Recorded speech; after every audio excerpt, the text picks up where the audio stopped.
I came home for New Year's to an empty house, except for Grandpa, eating leftovers. A note read, "Used your $12,000 loan for a family trip. He's your responsibility now." Grandpa just smiled and said, "We'll manage it." Weeks later, they were the ones on their knees begging. I, 28M, stared at the empty driveway where my parents' car should have been, my breath forming clouds in the December cold. The house looked darker than usual, only one light flickering from the kitchen window. I'd driven 8 hours straight from my job in Chicago, excited to spend New Year's with my family after missing Thanksgiving due to work. The front door was unlocked, which wasn't unusual for our small town. I stepped inside, calling out to announce my arrival, but only silence greeted me.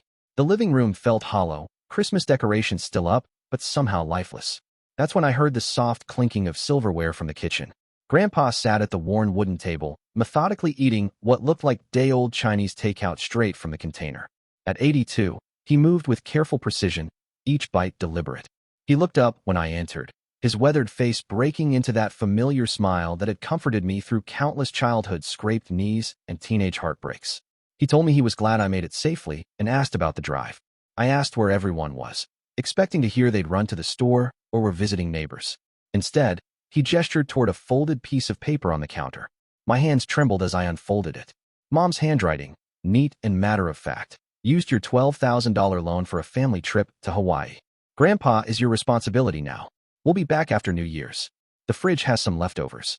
I read it 3 times before the words sank in. The $12,000 I'd loaned them 6 months ago when Dad lost his job. Money I'd saved for 2 years, planning to use as a down payment on my own place. They'd promised to pay it back by Christmas, swore it was just temporary help with the mortgage. Grandpa watched my face change as understanding hit. He asked if I was all right, his voice gentle but knowing. I showed him the note, my anger building with each word I read aloud. He nodded slowly, unsurprised, and told me he'd figured something like this might happen when they started packing suitcases 3 days ago. I asked why he didn't call me. He explained that my parents had told him I was too busy with work, that they'd handle everything. They'd left him with a week's worth of frozen dinners and his medications, acting like they were doing him a favor by not putting him in a home. The rage that built in my chest was unlike anything I'd felt before. This was the man who'd taught me to ride a bike, who'd slipped me $20 bills when my parents weren't looking, who'd worked double shifts at the factory for 30 years to help put my dad through college. And they'd abandoned him like an unwanted pet. Grandpa seemed to read my thoughts. He reached across the table and patted my hand, telling me we'd manage just fine together. His calm acceptance only fueled my anger more. That night, I called my parents' cell phones repeatedly, straight to voicemail every time. I left increasingly heated messages, demanding they call me back immediately. By morning, I realized they'd probably turned their phones off entirely. I spent the next day taking inventory of the situation. Grandpa's medications were running low, the refrigerator was nearly empty, and the heating bill notice on the counter was marked Final Notice. They'd not only stolen my money, but left their own father in a house that might lose heat in the middle of winter. I drove to the bank that afternoon and discovered they'd cleaned out their checking account before leaving. The mortgage was 3 months behind. My $12,000 had indeed funded their Hawaiian vacation while their own father sat in a cold house eating stale takeout. But as I sat in my car outside the bank, something shifted. The rage crystallized into something colder, more calculated. They wanted to abandon their responsibilities? Fine. I'd show them exactly what that meant. I called my boss and explained the family emergency, requesting to work remotely for the next few weeks. Then I got to work. First, I moved Grandpa's medications to a pharmacy near my apartment in Chicago and set up automatic refills. I arranged for a moving company to pack his belongings. When he asked what I was doing, I told him he was coming to live with me where he'd be properly cared for. His eyes misted over as he thanked me, saying he'd hoped I might offer but didn't want to be a burden. I assured him he could never be a burden, that I was honored to have him. Next, I contacted a lawyer about the loan. $12,000 with no written agreement was tricky, but I had bank records showing the transfer and text messages where they'd promised repayment. More importantly, I had a plan that went beyond just getting my money back. I researched property management companies and found one that specialized in rental properties.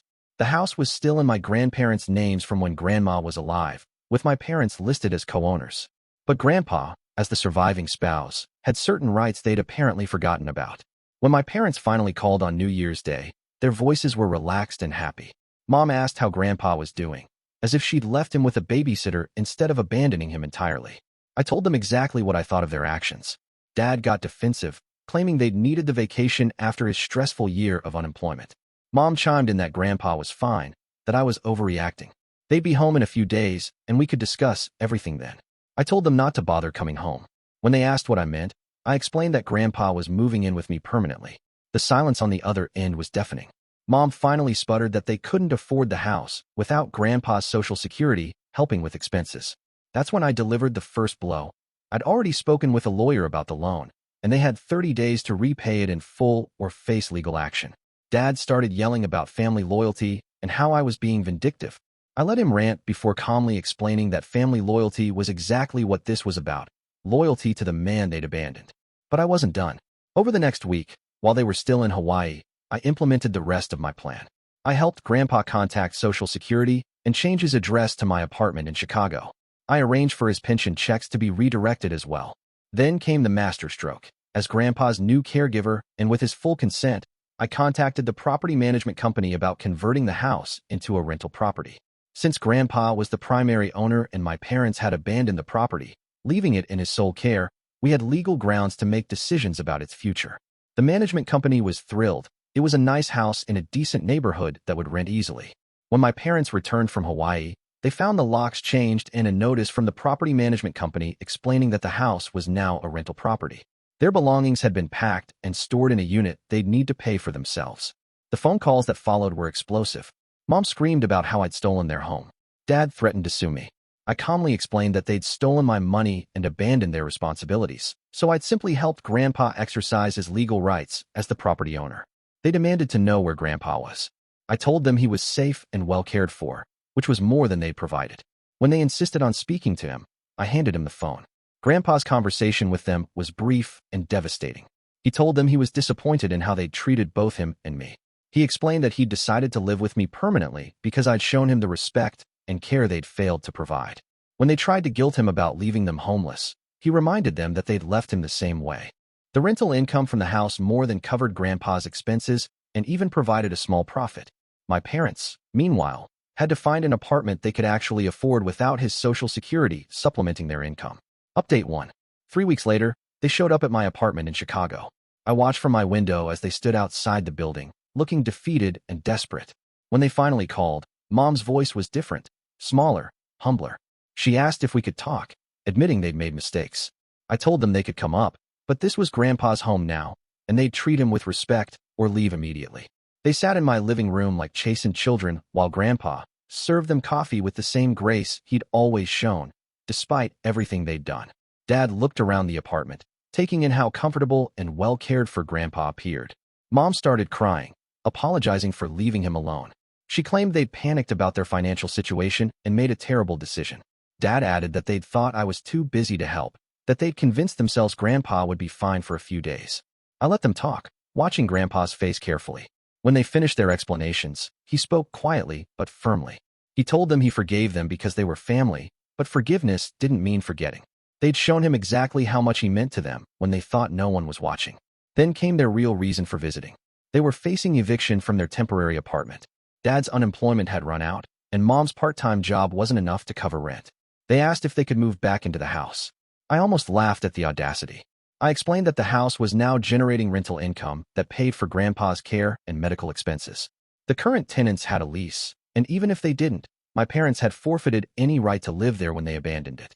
Dad asked about the $12,000, wondering if we could work out a payment plan. I told him the lawyer had already filed papers for the full amount plus interest and legal fees. They had 2 weeks to respond or face wage garnishment. Mom begged me to reconsider, saying they were family and should stick together. I agreed completely. Family should stick together.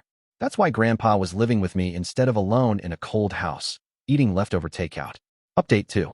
The legal pressure worked faster than I'd expected. Within a week, they'd liquidated what little they had left and paid back $8,000. I agreed to a payment plan for the remaining amount, but with strict terms and interest. More importantly, they started visiting Grandpa regularly, not because they needed something, but because they seemed to finally understand what they'd almost lost. Dad would take him to doctor's appointments when I was busy with work. Mom brought him his favorite cookies and actually sat and talked with him instead of just checking on him like a chore.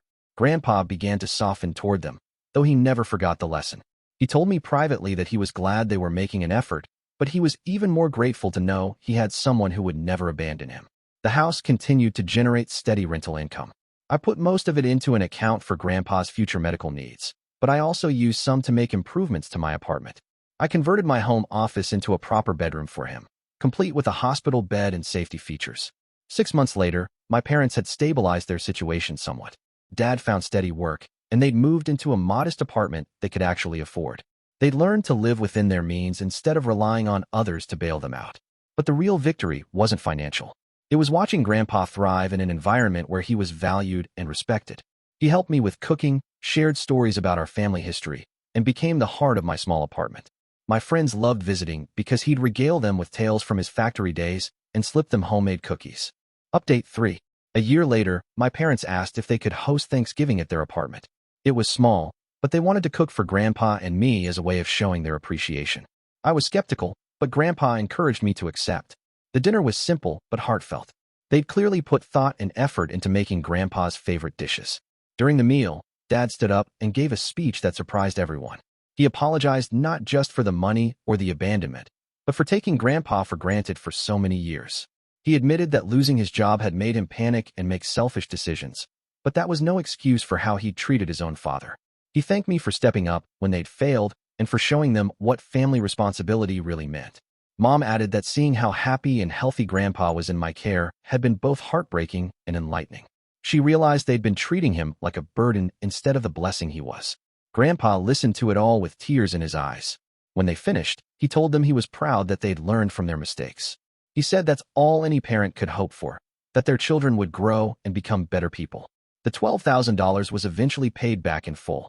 I used it as the down payment on a larger place where Grandpa could have his own suite with a private bathroom and sitting area. He lived there happily for 3 more years before passing peacefully in his sleep, surrounded by family who truly valued him. My parents never forgot the lesson they'd learned. They became devoted grandchildren to Grandpa in his final years and have since become the kind of people who would never abandon family again. Sometimes the harshest lessons teach the most important truths.